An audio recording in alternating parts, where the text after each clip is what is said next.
مرد پہ حج فرض ہوتا ہے جب وہ صاحب استطاعت ہو جائے. سورہ ال عمران میں نا جو کوئی بھی استطاعت رکھتا ہے اللہ کی راہ میں سفر کرنے کی تو وہ یعنی سفر اختیار کرے. اور استطاعت سے مراد ہے کہ آنے جانے کا خرچہ, وہاں رہنے کا خرچہ, اور پیچھے اتنے دنوں کے لیے گھر والوں کا بھی خرچہ. اور اس میں آپ ادھار اٹھا کے بھی حج کر سکتے ہیں اگر آپ کو یقین ہو کہ آپ ادھار اتار لیں گے.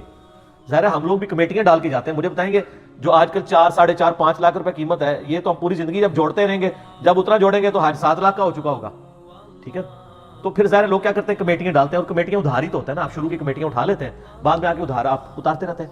استطاعت تو آپ کے اندر ہوتی ہے لیکن یکمشت کی استطاعت نہیں ہو رہی ہوتی ہے, تو اس لیے اس طرح آپ حج کر لیں. مرد کے لیے تو یہ ہے کہ وہ یہ کر لیں. عورت کے لیے یہ ساری چیزیں, لیکن اس میں کریٹیکل ایشو جو ہے وہ محرم کا ایشو ہے. کیونکہ بخاری اور مسلم میں حدیث ہے کہ جو عورت اللہ اور یوم آخرت پہ ایمان رکھتی ہے اس کے لیے حلال نہیں ہے کہ وہ 3 دن اور 3 رات کا سفر بغیر محرم کے کرے.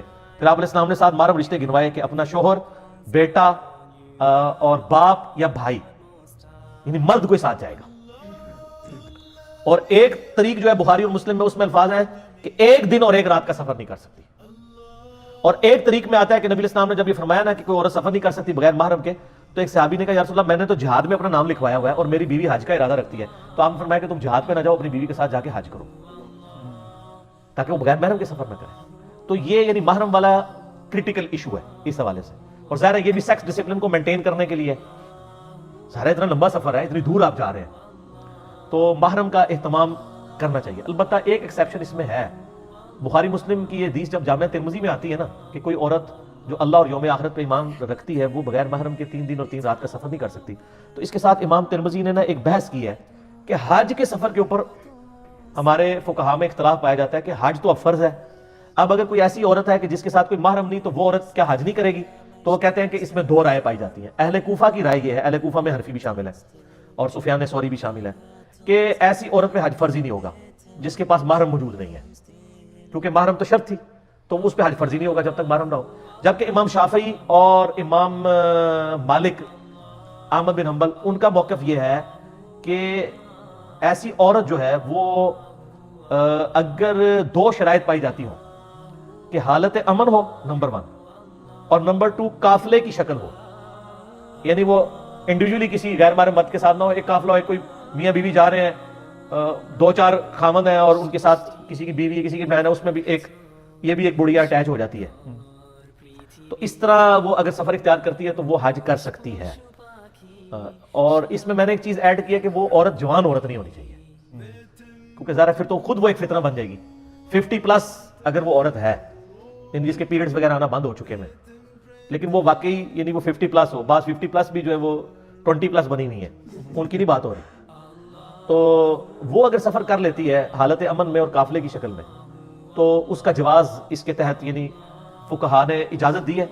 امام ترمذی نے اس کی دلیل جو ہے وہ پیش نہیں کی ہے, لیکن میں اس کی آپ کو دلیل بتاتا ہوں. اس کی دلیل وہ صحیح بخاری کی حدیث ہے, بڑی طویل حدیث ہے کہ عدی بن حاتم بیٹھے ہوتے ہیں نبی علیہ السلام کے پاس, کچھ غریب اصحاب آتے ہیں اور وہ کہتے ہیں کہ جی مدینے کے راستے جو ہے وہ بڑے پرخطر ہیں, ہمیں ڈاکو لوٹ لیتے ہیں اور بڑی مشکل زندگی ہے, امن نہیں ہے.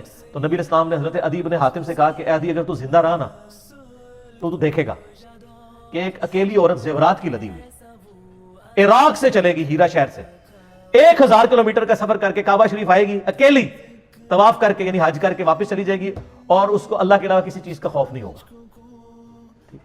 اور تو اگر زندہ رہا تو دیکھے گا کہ اتنا امن ہو جائے گا, اور پھر مسلمانوں کی جو غربت دیکھ رہی ہے ایسی دور ہوگی کہ لوگ سونا اٹھائے پھریں گے, ان کو کوئی غریب آدمی نہیں ملے گا. اور حضرت عدی بن حاتم کہتے ہیں میں نے اپنی زندگی میں ان بشارتوں میں سے 2-3 تو پا لی ہیں, جن میں سے ایک یہ ہے کہ میں نے ایسی عورت دیکھی ہے جو اکیلی حج کے لیے آئی تھی, اور اگر تم لوگ زندہ رہے تو تم وہ باقی لمحات بھی دیکھو کہ زکات لینے والا کوئی نہیں ہوگا, اور وہ دورہ ہے عمر بن عبد العزیز کا. ٹھیک ہے, اس حدیث سے پتہ چلا کہ نبی علیہ السلام فرمایا اکیلی عورت نکلے گی اور راستے پر امن ہوں گے, اس سے اکیلی عورت کا حج کرنا ثابت ہو گیا. ورنہ تو نبی علیہ السلام اس کو کنڈیم کرتے کہ کیوں نکلی ہے بغیر محرم کے. یہ حدیث ثبوت ہے کہ امام شافعی اور امام مالک کا موقف مضبوط ہے کہ اگر حالت امن ہو اور قافلے کی شکل میں تو اس سے بہتر ہو جائے گا. لہٰذا آج کل ہمارے جو یہ بینکوں کے اندر وہ جعلی قسم کے بھی محرم لکھوا دیتے ہیں نا, یہ سعودی حکومت کو آپ چاہیے کہ وہ, ان کو پتا تو ہے نہیں یہاں پہ لوگ بغیر محرم کے سفر کر رہے ہوتے ہیں, وہ جعلی محرم بنا دیتے ہیں کیونکہ انہوں نے کاغذوں کی وہ پیٹ بھرنے ہوتے ہیں. تو سعودی حکومت خود تھوڑے سے ٹالرنس دکھائے نا کہ وہ یہ کہہ دیں کہ جو 50+ ہے اور قافلے کی شکل میں آ رہے ہیں اس میں کوئی جاننے والا ہے تو ان کو محرم کی ضرورت نہیں ہے. بجائے کہ بینک والوں کو جھوٹ لکھنا پڑے، وہ جھوٹ ہی لکھ رہے ہیں نا. اور ان کی مجبوری یہ ہے کہ یہ ان کو ایز اے لاسٹ ریزارٹ کرنا پڑتا ہے، جو یعنی ایک جس کو کہتے ہیں نا قرآن پاک میں آیا نا کہ جب زندگی موت کی کشمکش بن جاتی ہے تو حرام بھی آپ کھا سکتے ہیں، تقیہ بھی کر سکتے ہیں، اور کلمہ کفر بھی بک سکتے ہیں دل میں ایمان رکھتے ہوئے. یہ ساری چیزیں سورۃ الناس سورہ آل عمران میں آئی ہیں. وہ ایک معاملہ الگ ہے. تو سعودی حکومت تھوڑی ٹالرنس دکھائے تاکہ ان امتحانوں سے ہمیں نہ گزرنا پڑے. ٹھیک ہو گیا. تو یہ یعنی عورت یعنی پھر محرم کے ساتھ سفر کرے وہ تو بہتر ہے، لیکن بغیر محرم کے سفر اگر کرتی ہے تو قافلے کی فارم میں اور جو ہے وہ امن کی حالت میں، اور ہماری یہ حالتیں امن ہی کی حالتیں چل رہی ہوتی ہیں. ٹھیک ہو گیا.